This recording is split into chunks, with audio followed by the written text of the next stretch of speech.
Good evening, Bahamas. Coming up tonight on our news. The Fnm Chairman chimes in on the Centerville MP weighing his legal options after being fired from his government-appointed post.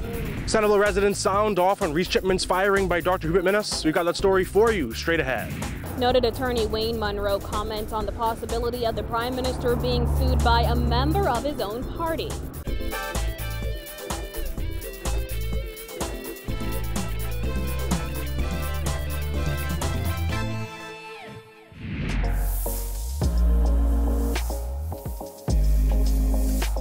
Our news is brought to you by Alive. Welcome to our news and thanks for joining us. I'm Christina Dragovich. Topping news tonight, one day after Centerville Member of Parliament Reese Chipman said he is exploring possible grounds for suing Prime Minister Dr. Hubert Minnis for defamation, the Free National Movement chairman says there is still space for him in the party. Carl Culmer telling our news that while Chipman's statement is unfortunate, he's still an Fnm MP until he decides otherwise. Kyle Joaquin reports. The Fnm chairman said despite the Centerville MP weighing his legal options against the Prime Minister, he is still an Fnm MP and there is still a place for him within the party. Let me put it this way. The Fnm is open for all those persons who want to be a part of it. Reese is an Fnm MP. He might have a difference at this time, but he's still an FNMP. We support him, and we will look forward to working with him. No bad blood, says Fnm Chairman Carl Culmer in response to the Centerville MP's suggestion that the Prime Minister crossed the line. Minnis, when questioned by reporters, said he would not go into detail as to why he fired Chipman as the chairman of the Antiquities, Monuments and Museums Corporation. The Centerville MP said he was disappointed by Minnis' response, which he said gave the appearance that he engaged in unfavorable conduct.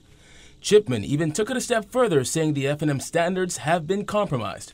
Well, that's his opinion. I don't want to get into that. I don't want to get into his opinion. I'm telling you, as the chairman of this party, that we're together, and we're poised to do a number of things that is best for the government. And speaking of the government, the Minnis administration has been embroiled in controversy over the past month over the OBAN deal. From environmental concerns to OBAN's then non-executive chairman signing the name of its president on the heads of agreement, the $5.5 billion proposed project has been the subject of bad press. So much so that rumors began swirling over just how happy some members of the party are with Dr. Minnis' leadership as Prime Minister. Culmer called them just that, rumors. We're heading in the right direction. The party is headed, the party is united behind our leader. There's no rift.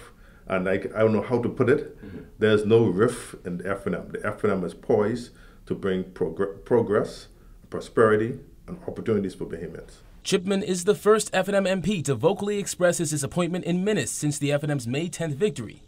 Culmer said he didn't want to get into any further details surrounding Chipman or the OBAN matter, but when it comes to talk of concerns surrounding detractors in the party or a possible coup against the Prime Minister, Culmer insisted it's not happening. There's no rift in the party, That's political mischief. We had an excellent meeting yesterday. The whole party is united, and we're behind our leader. For our news, I'm Kyle Joaquin. Well, some Centerville residents expressing buyer's remorse with their Member of Parliament Reese Chipman. This comes as Chipman finds himself at odds with Prime Minister Dr. Hubert Minnis. Jared Higgs has that. Recently fired Antiquities, Monuments and Museum Corporation Chairman Reese Chipman may not find an abundance of sympathy from the people he represents in the Centerville constituency, with many of them saying he deserved to be fired by Prime Minister Dr. Hubert Minnis. Residents like Brinley Farrington complained that they voted for Chipman, now a first-time Member of Parliament, and haven't seen him in the area since. What do you think about the situation with Chipman and Minnis? Minnis fired Chipman and didn't really say why. But he's the Prime Minister. He'll tell you later. Do you support Chipman? I support him. I vote for him. I live here. Yes, sir. I vote for him. If he get elected, I ain't see him. Go to his office, I can't see him. Chipman defeated former Prime Minister Perry Christie by 4 votes to secure the seat. However, Farrington says if he were to cross the floor or go independent, he would not receive his support. No, I can't support him. No. Well, this is new. He had 4 or 5 guys who do the same thing with Perry. Okay. They know it, and they're doing fine with Fnm. Another resident who has lived in the area for 63 years says she too supported Chipman during the election, only to feel abandoned in the months since. She says his constituents would have had his back if he had theirs. Well, he need that, because if he would do his job, then he would still be in there. If he would do his job, we would have been supporting him, right or wrong. So he ain't doing his job. He let us stand. He let us stand. So ain't nothing to let us stand. Whatever you get, You deserve it. With the situation with Chipman, I don't think he should get fired. Just big and bold statement like that to the world in front of the Bahamas without a reason.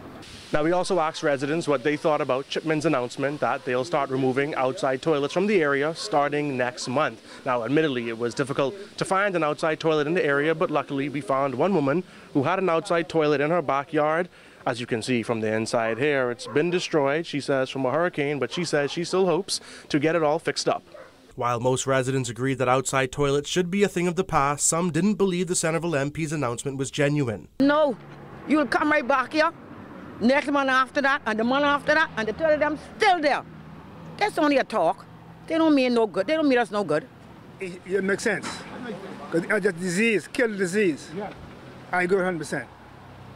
Move that area. I agree 100%. According to Chipman, there are over 2,900 homes in the Centerville constituency. Reporting for our news, I'm Jared Higgs.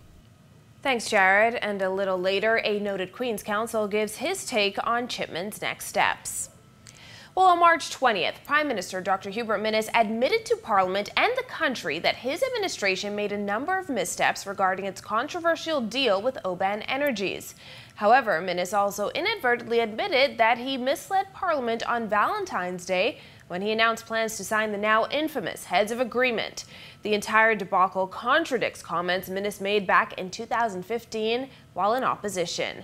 Vonique, too, takes a look. Remember this? The Free National Movement is calling for Works Minister Philip Davis to resign after he misled Parliament on the insurance of that burnt male dorm at Bamsey. What about this? Ministers owe a duty of care to Parliament and the people, which Davis breached either by deliberate dishonesty or lack of competency.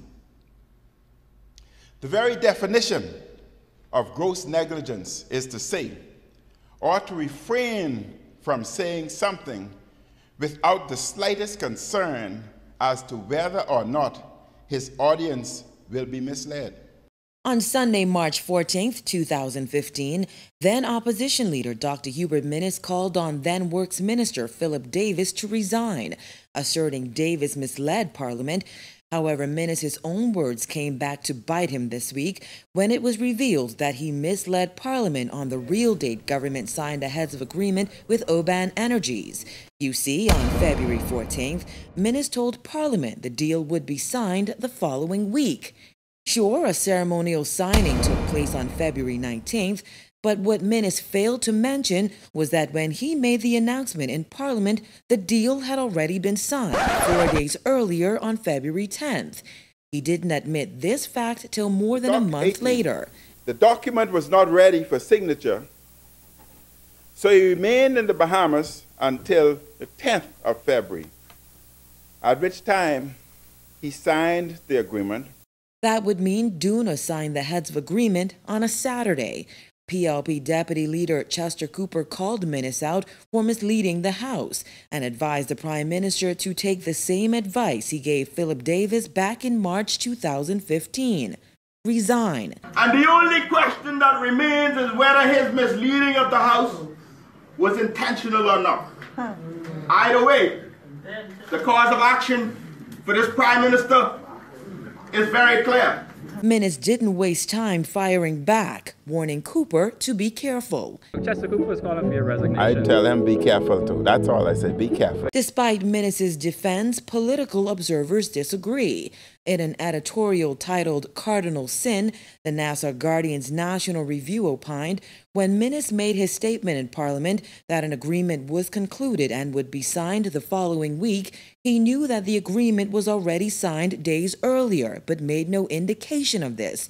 Parliament was thus misled. In the Westminster system, this is a very serious offense. Reporting for our News, I'm Vonique Tude. In other news, nearly 90 illegal Haitian migrants apprehended near Governor's Harbor this morning are expected to appear before a magistrate on Eleuthera before being repatriated. With the help of a Coast Guard aircraft, Defense Force officers on board the HMBS Cascarilla spotted a sailing sloop loaded with migrants some 16 nautical miles southwest of Governor's Harbor during the early morning hours. In recent months, the force has stepped up monitoring and patrol efforts in the southern Bahamas, which officials described as a gateway for much of the illegal activity taking place within our borders.